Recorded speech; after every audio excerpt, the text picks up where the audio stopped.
فرمایا ایاکم والظن، لوگوں برے گمان سے، بدگمانی سے بچا کرو،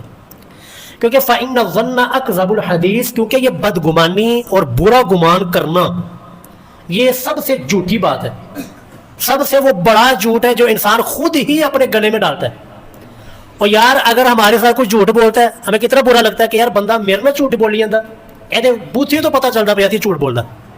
لیکن وہ کس قدر انسان افسوس کے لائق ہے جو انسان خود اپنے ساتھ ہی جھوٹ بول رہا ہوتا ہے، برا گمان کر کے، بدگمانی کر کے۔ اور یہ بدگمانی جو ہے نا، یہ اچھا گمان اور حسن ظن یہ ایک نا خوبی ہے، اس خوبی کو اپنے اندر پیدا کرنے کی کوشش کریں۔ اگر یہ خوبی پیدا نہ ہو، یقین کریں انسان کی رات کی نیندیں حرام ہو جاتی ہیں۔ مثلا جی ہم جا رہے ہیں کسی بازار میں جا رہے ہیں، آپ نے نا کسی کو سلام کیا، اگلے بندے نے نا سلام کا جواب نہیں دیا، آپ دیکھیں ایک اچھا گمان ہے یہ ہے کہ یار اس کو نہیں آواز پتہ چل رہی ہوگی، اس کو سنا نہیں ہوگا، یہ ہے اچھا گمان، یہ ہے حسن ظن۔ اور ایک دوسرا گمان ہے کہ یار بڑا متکبر بندہ ہے یار، انہیں میرے سلام کا جواب ہی نہیں دیتا، کس طرح کا یہ بندہ ہے۔ یہ بدگمانی آپ کے ذہن میں پیدا ہوئی، پھر اس بدگمانی صرف اکیلے نہیں آتی بلکہ اور بہت ساری چیزوں کو ساتھ لے کر آتی ہے، کیونکہ بندہ سوچے گا یار اس کے اندر تکبر آیا، کوئی پتہ نہیں، تو کوئی مال زیادہ آ گیا، شاید اس نے گاڑی زیادہ لے لی ہے،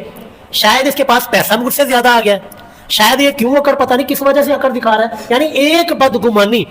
وہ کتنی ساری پریشانیوں کو گھیر کر لے آتی ہے۔ اس لیے حسن ظن،